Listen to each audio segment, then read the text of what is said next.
Boa noite. Irmãos, se você puder abrir sua Bíblia em Jeremias, capítulo 17, versículo 14. Abra lá em Jeremias 17, 14.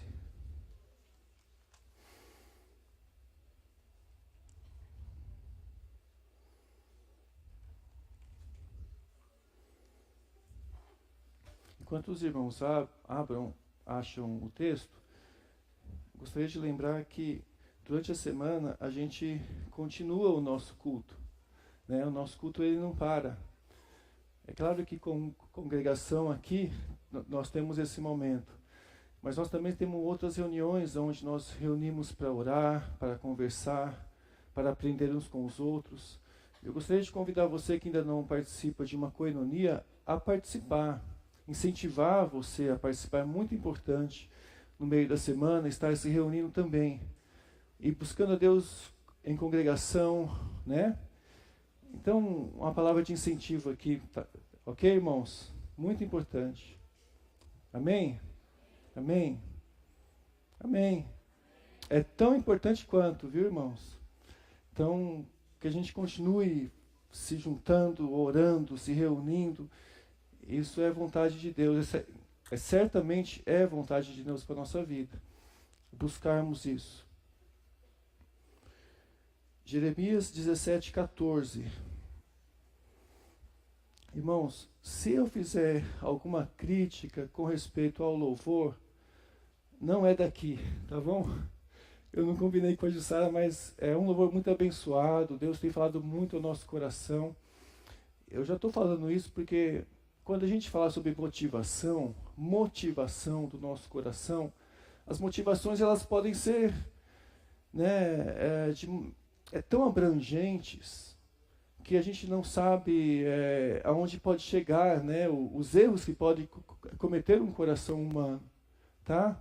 Então, se eu falar algo assim, entenda, por favor entenda, não é uma crítica aqui, é uma crítica à motivação humana, ao coração humano.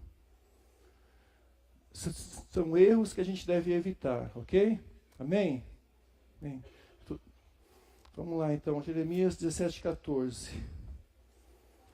Cura-me, Senhor, e serei curado. Salva-me, Senhor. Salva-me e serei salvo, pois Tu és aquele a quem eu louvo. O título é a primeira parte do que eu vou falar hoje. Cura-me, Senhor, e serei curado. Esse é o título que eu gostaria de deixar hoje com os irmãos. Mas vamos ler o versículo todo juntos? Cura-me, serei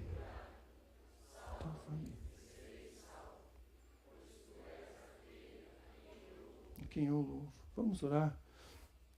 Nosso Deus, nós te agradecemos por essa oportunidade de estarmos aqui para te adorar, Senhor. Ao Senhor que sonda e conhece os corações, as motivações, nós queremos oferecer ao Senhor algo aceitável, que te agrade. Que o Senhor possa estar perdoando os nossos erros, os nossos pecados, estar aceitando a nossa adoração, estar com a gente nesse momento. Nós queremos, Senhor, ser edificados através da Tua palavra e pedimos a Tua graça para isso. Que ao lermos a Tua palavra, o Teu Espírito possa ministrar o nosso coração, a fim de que a gente possa crescer um pouco mais e se preparar um pouco melhor para a Sua vinda. Em nome de Jesus. Amém. Para falar o contexto aqui, eu vou falar rapidamente o contexto e vou citar alguns versículos que são aqui anteriores a esse. Então, se você puder abrir a sua Bíblia, voltar algumas páginas para o capítulo 14, 11 e 12. Só vou ler esses versículos, tá? Para a gente entrar dentro de um contexto aqui nesse versículo do texto. Mas o que eu quero deixar hoje com os irmãos é Jeremias 17, 14. Vamos voltar aqui para o capítulo 14, então, agora. Versículo 11. Jeremias 14, 11 até o 12, fala assim: Então o Senhor me disse, Jeremias está falando, ele que viveu mais ou menos ali 600 anos antes de Cristo. Ele fala, então o Senhor me disse, não ore pelo bem-estar deste povo. Ainda que jejuem, não escutarei o clamor deles. Ainda que ofereçam holocaustos, ofertas de cereal, não os aceitarei. Mas eu os destruirei pela guerra, pela fome e pela peste. A destruição de Israel, ela era, nesse momento aqui, a única saída. Quando eu digo Israel, é Judá, Israel, o povo de Israel, tá? O remanescente ali. A destruição daquele povo era a única saída para aquele momento. E Deus disse abertamente, não ore por esse povo, não, eu vou destruí-lo pela guerra, pela fome e pela peste. Capítulo 15, versículo 1. Olha aí, capítulo 15, versículo 1. Então o Senhor me disse, ainda que Moisés, Samuel, estivessem diante de mim, intercedendo por esse povo, eu não lhe mostraria favor. Expulsem-os da minha presença, que saiam. Então o Senhor estava sendo bem rígido, bem direto e bem duro. Ainda que Moisés e Samuel intercedessem, ele não perdoaria, ele destruiria. Capítulo 16, versículo 5. 16, 5. Porque assim diz o Senhor, não entre numa casa onde há luto, não vá plantear, nem apresente condolências, porque retirei a minha paz, o meu amor leal, a minha compaixão desse povo, declara o Senhor. Capítulo 19, não, ainda no capítulo 16, versículo 10 agora. Quando você falar todas essas coisas a este povo e eles perguntarem a você, por que o Senhor determinou uma desgraça tão terrível contra nós? Que delito ou pecado cometemos contra o Senhor e contra o nosso Deus? Diga-lhes, foi porque os seus antepassados me abandonaram, diz o Senhor, e seguiram outros deuses, aos quais prestaram culto e adoraram. Eles me abandonaram e não obedeceram à minha lei. Mas vocês têm feito coisas piores do que os seus antepassados. Cada um segue rebeldia do seu coração mau, em vez de obedecer-me. Por isso eu os lançarei fora dessa terra, para uma terra que vocês e os seus antepassados desconhecem. Lá vocês servirão outros deuses dia e noite, pois não terei misericórdia de vocês. Eu não terei misericórdia de vocês. Mas aqui, o povo, ele não estava entendendo o porquê do castigo de Deus. Jeremias pregava e o povo não entendia o porquê do castigo de Deus. O povo não conseguia enxergar os seus próprios erros. E a razão era que os pais tinham se desviado de Deus. E os filhos conseguiram ser piores do que os seus pais. Eles fizeram coisas piores do que os pais deles. Mas nesse mesmo capítulo, no capítulo 16, no versículo 14, tem uma mensagem de consolação. Versículo 14. Só que essa mensagem de consolação não era mais para aquela geração. Era uma mensagem de consolação futura. Deus iria destruir aquela geração, aquele povo, para que uma outra geração pudesse ter uma conversão. Fala assim, versículo 14. Contudo vem dias, declara o Senhor, quando já não mais te cedirá. Juro pelo nome do Senhor que trouxe os israelitas do Egito. Aqueles dirão, juro pelo nome do Senhor que trouxe os israelitas do norte, de todos os países para onde se havia expulsado. Eu os conduzirei de volta para a sua terra, terra que dei aos seus antepassados. Então, aqui Jeremias ainda mostra uma mensagem de consolo, só que ele diz, eu vou expulsar essa geração, mas contudo virá um tempo onde eu vou reunir vocês dos povos aonde eu vou espalhar. Eu vou reunir vocês. E então o meu nome será glorificado ali entre vocês. A consolação era uma promessa para gerações futuras que poderão ter arrependido do castigo daquela geração. Ou seja, Deus teve que dizer um chega àquele povo pecador, ao pecado. O castigo, a condenação era para poder interromper um estado de depravação que era contínuo e que não parava, de idolatria, de violência, de corrupção, de depravação, para que a geração futura pudesse ser abençoada. Então, o que Deus fez? O povo ia pecando e se depravando, e isso ia passando para a geração seguinte. E a geração seguinte estava se tornando pior do que a outra geração. Chegou a um ponto onde não tinha mais esperança nenhuma. E Deus falou assim, olha, eu não vou ter mais misericórdia. Eu vou destruir esse povo. Eu vou destruí-lo totalmente, vou espalhar. Isso para quê? Para que se tenha uma mensagem de consolação para uma geração futura. E que a geração futura consiga sair dessa depravação, dessa queda contínua, desse passar de pecado e de aprofundamento de pecado no coração humano que vocês estão. Então Deus castiga, Deus acaba com aquela geração para abençoar uma geração futura. Como se o povo de Israel, às vezes, parece uma pessoa, né?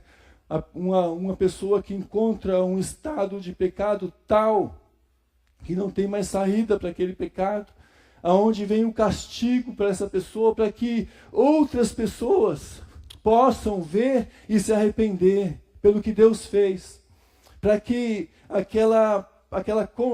aquelas consequências, aquela influência negativa seja interrompida. Então Deus intervém. Então, até mesmo onde a gente não consegue enxergar graça, que é na destruição de uma geração, a gente ainda vê a graça de Deus, que é preservando as gerações futuras. Deus estava fazendo isso aqui em Jeremias, e esse era o contexto. O contexto é que Deus iria destruir e ponto final. Deus iria destruir aquela geração. Jeremias estava lá no meio, pregando e falando as profecias vindas de Deus. Então, ele chega aqui no capítulo 17. E no versículo 14, é Jeremias dizendo para Deus, cura-me, Senhor, e eu serei curado. Salva-me, e serei salvo. A cura de um mal causado, sofrido, dentro do ser dele, que precisava de cura. E ele fala, cura, e eu serei curado. E a salvação daquilo que causava o mal, daquilo que trazia o mal para ele. E Deus salva e traz libertação. E eu gostaria de falar 4 coisas aqui nesse versículo sobre cura e serei curado. Cura-me e serei curado. Gostaria de dizer que nós precisamos reconhecer, primeiro, que precisamos de cura. Ou seja, a grande condição pecadora do nosso coração. A necessidade de pedir para Deus, cura-me. A segunda, que Deus é que cura. Cura-me, Senhor. Deus é que cura. A terceira, que nós estamos ainda em um processo. Quando ele fala, eu serei curado. Ele estava esperando uma cura. E a quarta, a certeza de uma cura total. Porque ele sabe que será curado. Ele sabe que será salvo. Ele sabe, ele tem uma certeza. Ele expressa isso dizendo, cura-me e eu serei curado. Então, em primeiro lugar, nós temos que identificar sim a condição pecadora do nosso coração. Em primeiro lugar, a necessidade de cura que nós temos, precisamos alcançar. E o capítulo 17 ele fala isso, quando no versículo 1 ele diz, 17:1, o pecado de Judá está escrito com estilete de ferro gravado com ponta de diamante nas tábuas do seu coração e nas pontas dos seus altares. Então o pecado estava gravado com um estilete ali, com ponta de diamante no coração e na ponta dos seus altares. Na ponta dos seus altares, porque os altares eram o meio de expiação. Só que o pecado de Judá estava tão grave que já estava gravado na ponta dos seus altares. Estava gravado dentro do coração deles com diamante, com ponta de diamante no ferro. O versículo 9 do capítulo 17 fala assim, versículo 9: o coração é mais enganoso do que qualquer outra coisa. A sua doença é incurável. Ou, numa versão na revista atualizada, é desesperadamente corrupto. E essa aqui traduz como sua doença é incurável, porque era algo que precisava de cura, mas não conseguia alcançar cura. E por isso que outra versão traduziu como desesperadamente corrupto. Ele precisava de cura, mas era incurável. Não ficará, aí o versículo 9, quem é capaz de compreendê-lo? Uma grave doença no coração. O coração, ele engana. Ele é desesperadamente corrupto. Ele engana. O engano mora dentro do coração. Não quer ser convencido de sua desgraça. Ele é desesperadamente corrupto. A gente olha para aquele povo de Israel, a gente vê um povo que estava se perdendo, que não tinha mais condição de se reerguer. Mas o povo dizia, em que nós pecamos? Qual é o nosso erro? Jeremias aponta e diz, o coração humano, ele é sim enganoso. Não consegue enxergar o seu próprio erro. Ele não quer ser convencido de sua desgraça. E o versículo 10 do capítulo 17 fala, eu sou o Senhor, eu que sondo e examino a mente e o coração, para recompensar a cada um de acordo com a sua conduta e de acordo com as suas obras.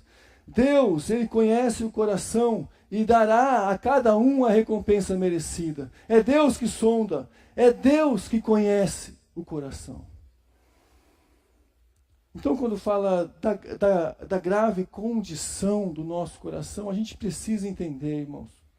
Nosso coração é enganoso, sim. O coração humano é assim. E se tem uma oração difícil para fazer, é aquela oração que fala, que pede e que clama por quebrantamento. Por quebrantamento. E o quebrantamento é exatamente a gente conseguir enxergar um pouquinho de como o nosso coração é enganoso, é pecador, de como a nossa tendência natural é para o erro, para a mentira, de como a gente consegue criar desculpas para não enxergar a nossa própria desgraça. Essa é a condição humana.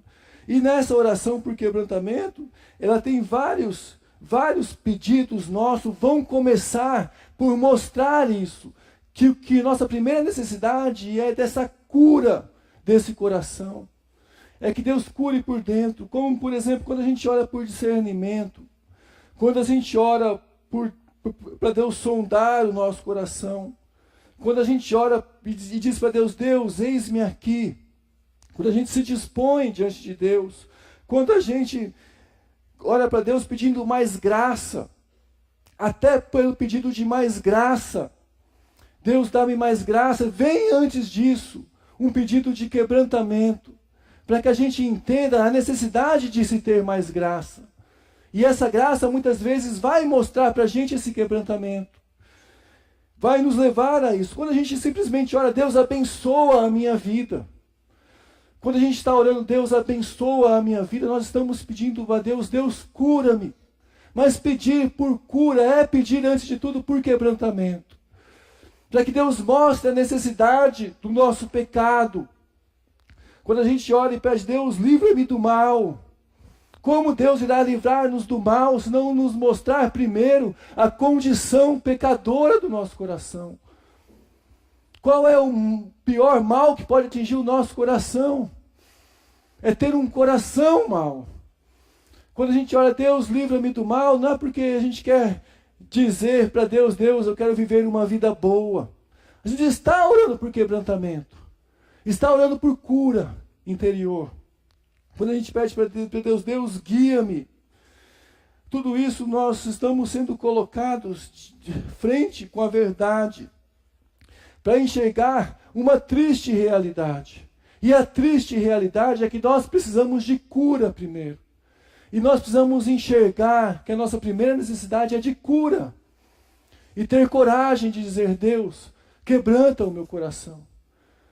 Quebranta o meu coração por dentro. E quebranta para entender o quão necessitado nós somos. Cada um de nós é de cura. Precisamos orar por quebrantamento. Eu quero aqui dar ênfase em dois trabalhos aqui. O trabalho de Cristo e o trabalho do Espírito Santo. Para que a gente entenda a condição do nosso coração. O trabalho de Cristo, lá na cruz, tem a ver com perdão, com graça, com paz, com esperança, com significado. Com um ideal que transcende essa vida, que vai para a eternidade. Mas é o Cristo que trouxe o perdão. Ele traz a cura, ele traz o perdão. Mas quando a gente olha para Cristo e a obra de Cristo, a gente vê que tudo isso transcende. E transcende muito mais. É uma necessidade que nós temos. Nós temos necessidade de perdão, de graça, de paz, de esperança. Nós temos essa necessidade de significado de vida e Cristo traz isso. Cristo traz isso para poder curar a nossa alma. Ele fez isso na cruz. E o Espírito Santo traz a nossa necessidade que tem de poder fazer algo agradável a Deus. É a necessidade que a gente tem de agir agora com bondade. E o Espírito vem curar isso também. O Espírito vem trazer um renascer. O Espírito vem fazer com que a gente possa adorar a Deus em verdade, em espírito. Ter uma atitude interior que possa gerar algo e adorar a Deus. É o Espírito que faz isso. O Espírito nos faz viver. Como lá em João 7:38, que diz que quem crer em Jesus no seu interior fluirão rios de água viva. Ou em João 4:24, quando ele fala que aquele que o adorador adora a Deus em espírito e em verdade, quem faz isso? É o Espírito de Deus que faz isso. Essas coisas nós encontramos em Cristo e no Espírito de Deus. Só que se a gente não ansiar por cura, irmãos, por quebrantamento, se a gente não enxergar o valor de Cristo, o valor do Espírito Santo, se a gente não almejar do coração ser usado por Deus e desfrutar dessas coisas, o nosso interior não é curado. Se a gente não clamar a Deus, Deus mostra a grande necessidade que eu tenho individualmente, cada um tem de cura. Nós não enxergamos isso. Nós não enxergamos isso. Então nós precisamos entender primeiro a grave condição do nosso coração. Em segundo lugar, nós precisamos entender que é Deus que cura. Porque Ele diz, cura-me, Senhor, e serei curado. Porque aquele povo lá era tão perverso, era tão mau, mas aquele povo mantinha os mesmos sinais, os mesmos signos, os mesmos símbolos que foram deixados na vida, na cultura, na tradição, que marcaram uma geração que temeu a Deus. Então aquele povo cultuava a Deus, tinha os seus sacrifícios, tinha a mesma cultura, tinha os mesmos símbolos, levava o mesmo nome de Deus. Mas isso não significava que aquele povo adorava a Deus, porque os símbolos religiosos, eles podem ser manipulados. Eles podem ser esvaziados da sua verdadeira importância. O significado não está na maneira ou nas formas religiosas. Não está ali. O significado está em Deus. A verdadeira espiritualidade, ela não está em formas rituais ou em coisas. Até, irmãos, a história de um povo, ela pode ser alterada. O significado de Deus não está nem na história do nosso passado, porque a história do nosso passado pode ser alterada. Lembra da história, da ocasião lá do bezerro de ouro? Onde o povo de Israel se reuniu no deserto e disse, olha aqui os seus deuses, fez um bezerro de ouro e falou, olha aqui os seus deuses que te tiraram do Egito. Eles estavam mudando uma história, segundo o desejo do coração deles. Então Deus, o significado de Deus não está nem numa história que pode ser mudada com mentiras de um povo. Deus, ele é frequentemente substituído por Israel. A gente pode voltar aqui no capítulo 13, por exemplo, no versículo 10 e 11, como a gente já leu outros exemplos, mas eu vou ler esse exemplo aqui do capítulo 13, 10 e 11, ele fala assim, este povo ímpio que se recusa a ouvir as minhas palavras, que age segundo a dureza dos seus corações, seguindo outros deuses para prestar culto e adorá-lo, que este povo seja como aquele cinto completamente inútil. Assim como o cinto se apega à cintura de um homem, na mesma forma faz com que toda a comunidade de Israel e toda a comunidade de Judá se apegue a mim, para que fosse meu povo, para o meu renome, louvor e honra. Mas eles não ouviram, declara o Senhor. O Senhor tentou fazer com que aquele povo se apegasse a Ele. Mas o Deus pode ser substituído. E é por isso que a gente tem que olhar e olhar para Deus e dizer, Deus, cura-me. Deus, cura-me. De alguma maneira, voltar o nosso coração e se direcionar para o Deus verdadeiro, porque a salvação é fruto, a cura é fruto de um encontro pessoal com Deus, e que cada pessoa pode ter um encontro pessoal com Deus e sabe quando tem. O encontro pessoal e verdadeiro não é Deus que projetamos segundo a nossa própria vontade. Não é esse Deus. Não é um Deus projetado. É um Deus que a gente sabe que existe, mas não é uma projeção nossa. É uma pessoa, está aqui, está em algum lugar, pode estar agindo dentro do coração de cada um. Mas esse Deus não deve ser construído por nós. Não é construído por nós. Porque a gente tem uma tendência maléfica de dizer que Deus está com a gente, mas quem disse que Deus está com a gente? Ele não pode ser projetado, ele não é projetado por nós, ele é Deus. É uma verdade. Nós temos essa mania de usar, esse costume maléfico de usar o mesmo que o povo de Israel tinha. Olha no capítulo 5, se você quiser voltar em Jeremias 5. Mais um exemplo aqui em Jeremias 5, versículo 1. Jeremias 5, 1, ele fala bem direto. Percorram as ruas de Jerusalém, olhem e observem, procurem em suas praças para ver se podem encontrar alguém que haja com honestidade e que busque a verdade. Então eu perdoarei a cidade. Embora digam, juro pelo nome do Senhor, ainda que estejam jurando falsamente. Não havia um justo em Jerusalém, naquela época.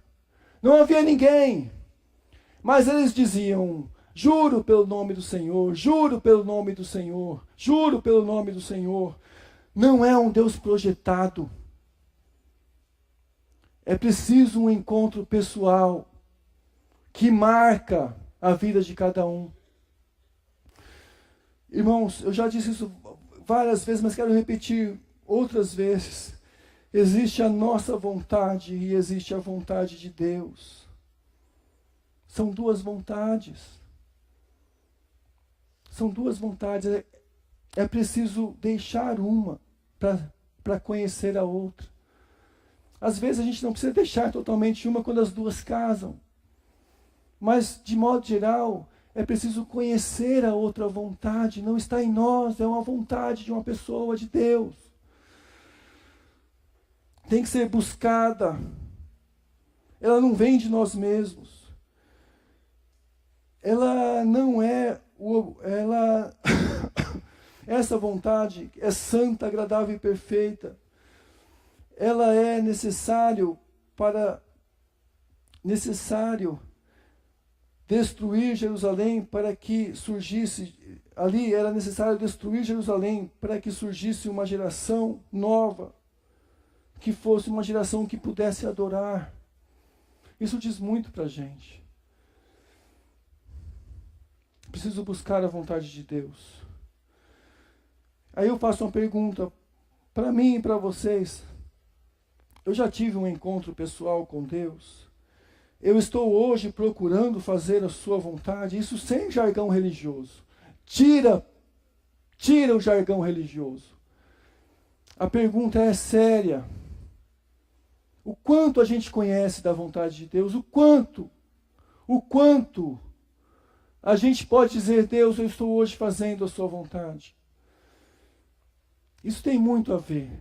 Para que a gente possa olhar e dizer assim, Deus, cura-me, porque eu conheço, eu consigo agora ver nesse versículo o meu estado de perdição, agora eu preciso ver a ação de Deus. Reconhecer que existe uma cura nisso e pedir para Deus que cure. Em terceiro lugar, nós estamos em um processo. Então, é preciso entender que nós estamos em um processo também, porque o versículo diz, salva-me e serei salvo, cura-me e serei curado. Existe um processo aqui. E nesse processo está um fator muito importante, pois tu és aquele em quem eu louvo. No processo de cura, existe aquela noção de que nós estamos louvando a Deus com a nossa vida. E o fator motivador para pedir a cura é o fato de saber que você está louvando a Deus com aquilo que você pede, com o seu pedido. Seu pedido não é simplesmente uma cura. O seu pedido é com o entendimento de que a sua vida louva a Deus. E é isso que faz com que você possa pedir e crer para que Deus te cure. Como que a cura fosse um resultado do louvor de coração a Deus. Então, a razão para se ter a certeza da cura e da salvação é uma adoração verdadeira à pessoa de Deus. Como que a revista atualizada, nessa versão, fala, pois tu és aquele em quem eu louvo. A revista atualizada diz, pois tu és, porque tu és o meu louvor. Na revista atualizada. Então, cura-me, Senhor, porque o Senhor é o meu louvor. De coração, louva a Deus. Então, nossa vida não terá cura quando Cristo, quando Deus não for o fim máximo de tudo aquilo que nós desejamos, fazemos e somos. Não adianta querer cura para Deus, se antes não vier o louvor. E por isso que antes vem o quebrantamento. E a noção de que é necessário cura. Mas a noção de que agora a nossa vida é para o louvor de Deus. Nós perdemos muitas vezes em meio a esse processo. Porque a gente, em meio a esse processo de cura-me e serei curado, a gente às vezes se perde nisso. Porque a gente às vezes perde a noção de que a nossa vida está louvando, está glorificando a Deus, é para Ele. Tudo o que se passa no coração, ele vai perder o sentido quando a gente acaba se perdendo pelo meio do caminho. E aqui eu quero dar alguns exemplos, e como eu falei no início, não é uma crítica aqui para a gente, não, para o nosso louvor, não é isso. Mas que a gente possa pensar e meditar no nosso coração se a gente está louvando a Deus assim. Porque algumas vezes eu até já me peguei assim.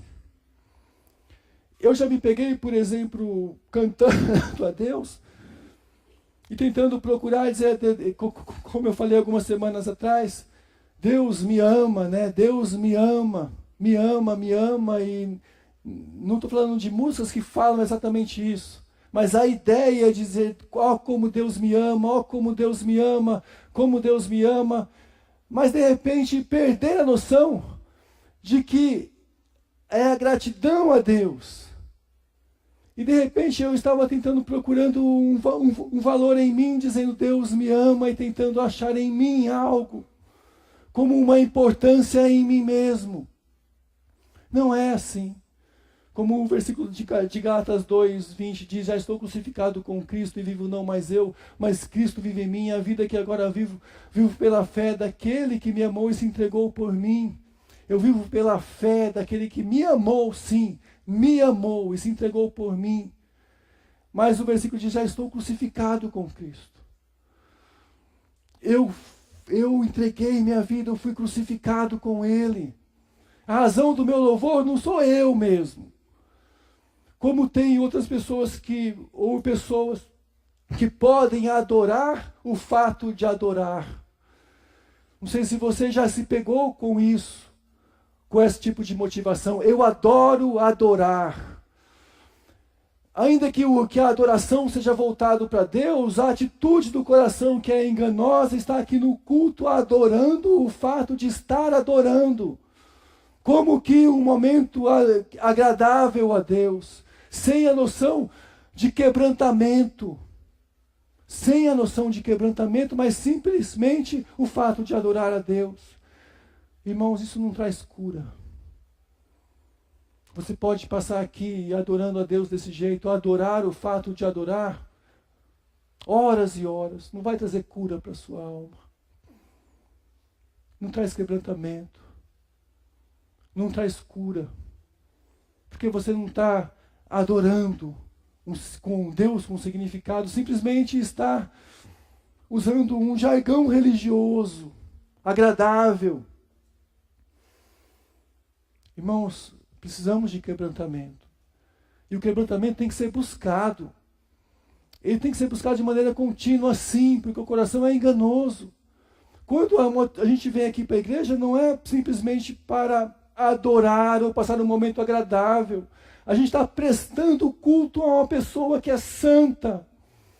E é justamente por essa pessoa ser santa e não aceitar uma geração pecaminosa e castigar o pecado. E não aceitar que o pecado seja passado de geração para geração. Esse Deus santo nós adoramos. E é esse intuito do coração que a gente vem dizer, nós adoramos. Nós não simplesmente estamos aqui para adorar. Nós adoramos uma pessoa santa, que precisa ser agradável, o nosso louvor precisa ser agradável a Ele. Teve um momento na minha vida, eu não ia falar isso, mas eu lembrei agora, não sei se eu ia falar, se não ia. Eu falei isso em 2 coinonias, mas eu vou falar. Teve um momento na minha vida que eu senti a presença de Deus de maneira diferente. Um momento. E foi por alguns segundos. Foi quando eu fazia. E não era nenhum momento especial, não. Eu fui simplesmente fazer uma oração na casa de uma mãe, de um menininho de 8 anos que me pediu. Né? E pediu para uma outra pessoa, líder dele, mas o líder não podia, pediu para mim e eu fui orar por essa mãe. E era uma casa super simples, com a porta que dava para a rua. E eu fiquei na porta, porque eu não podia entrar muito para dentro, porque a mãe estava sozinha, né? Depois o menino chegou. Eu fiquei na porta. E o pai era usuário de drogas, tinha todo um contexto ruim. Mas eu simplesmente eu posso fazer uma oração? Pode. E aí na porta mesmo comecei a orar. Aí de repente eu senti algo, não foi algo sentido, mas uma presença. E foi uma vez na minha vida, e era uma presença externa, não era interna, era externa. E o que essa presença gerou em mim, sabe o que foi? Uma culpa terrível, uma culpa. Eu comecei a sentir uma culpa dentro de mim, e pedi perdão a Deus, e a culpa era porque eu não estava me dedicando, que eu não estava buscando, que eu não estava sendo como eu deveria ser, porque era maravilhoso aquela presença. E uma presença maravilhosa gera culpa. Gera culpa. Não é como a Sônia Hernandes dizia, que é um jeitinho gostosinho de ser, de adorar a Deus. Não é isso. Não é adorar por adorar. Se algum dia a presença de Deus realmente, como a gente pede e ora, e às vezes canta, vier aqui, sabe o que vai acontecer? Culpa, quebrantamento, noção de pecado. Noção de pecado é o que vai acontecer. Então, quando a gente pede Deus, vamos adorar a Deus e tudo, a gente tem que imaginar, não é um jeitinho gostosinho do nosso desejo, não é isso. É santo. Deus é santo. Como tem pessoas que têm fé na fé, né? Estamos em um processo, e as pessoas às vezes se perdem no processo de fé e têm fé na fé, né? Elas não têm fé em Deus. E 1 Coríntios 13 fala que ainda se eu tiver a fé que possa mover montanhas e não tiver amor, eu não serei nada. São pessoas que têm fé na fé. Irmãos, a nossa fé tem que também trazer um quebrantamento de mudança, uma mudança de vida.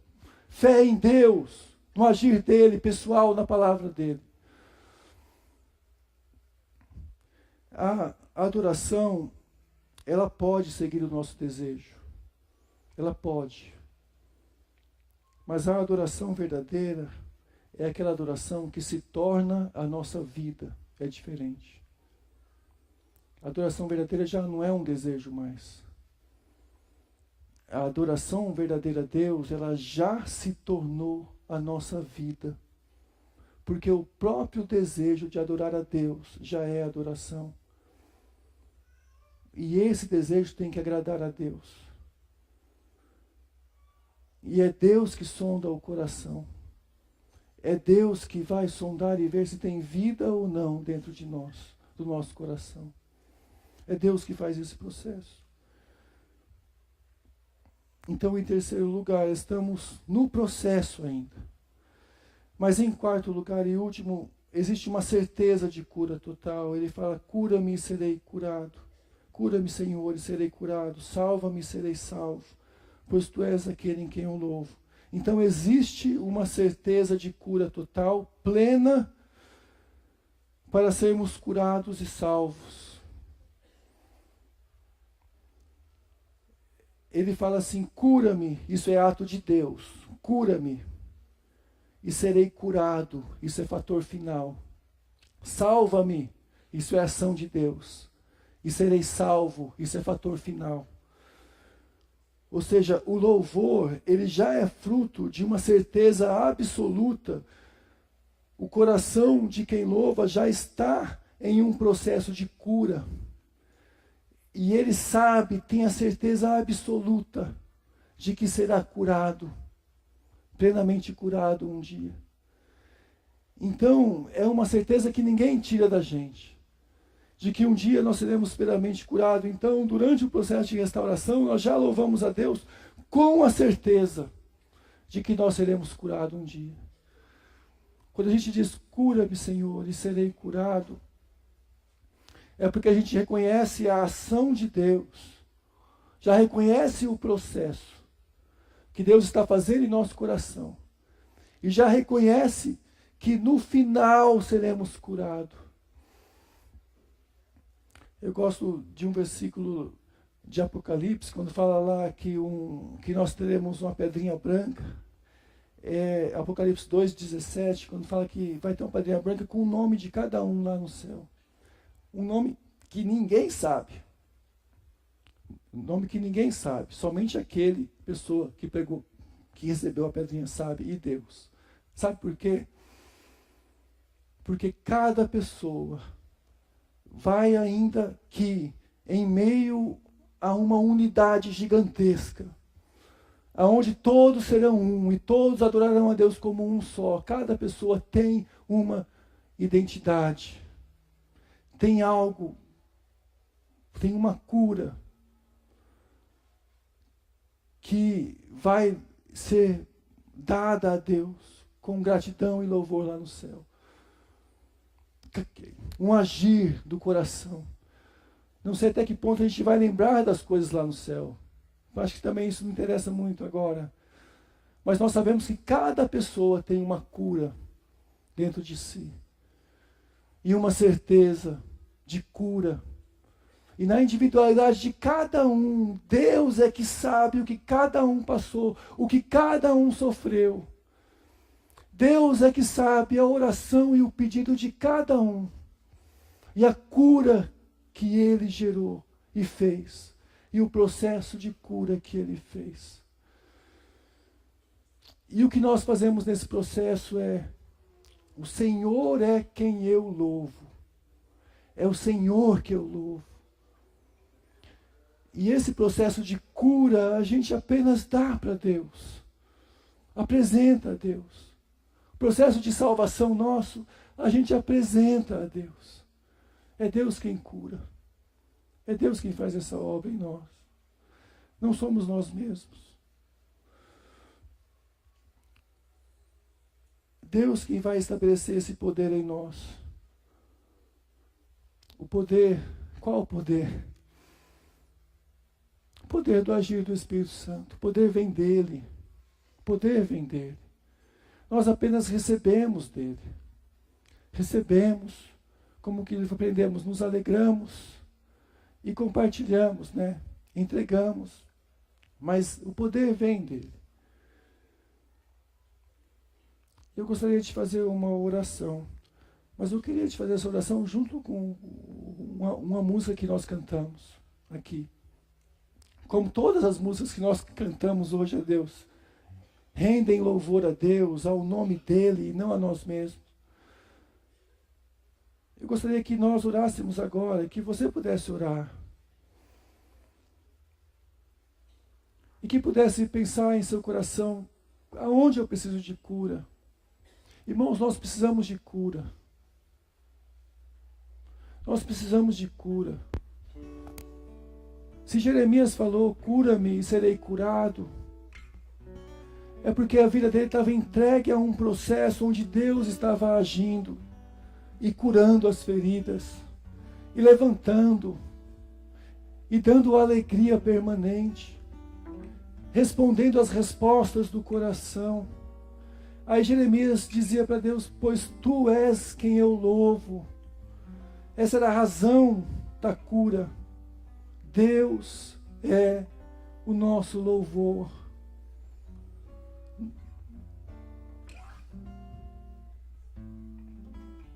Então, ore a Deus nesse momento. Passe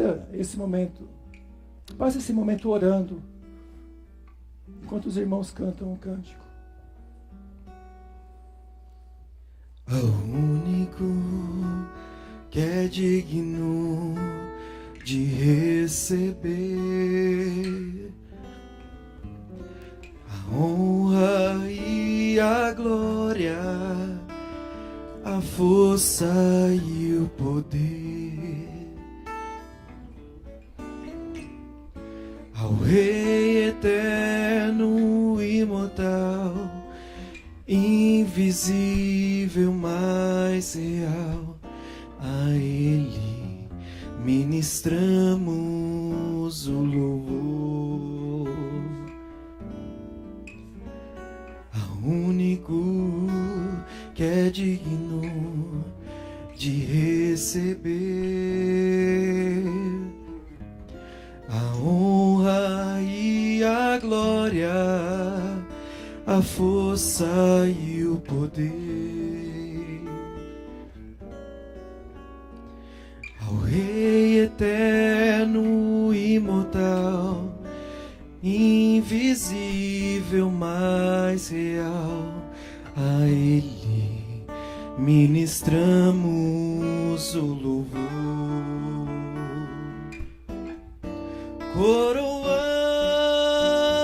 Coroamos a Ti, ó Rei Jesus. Coroamos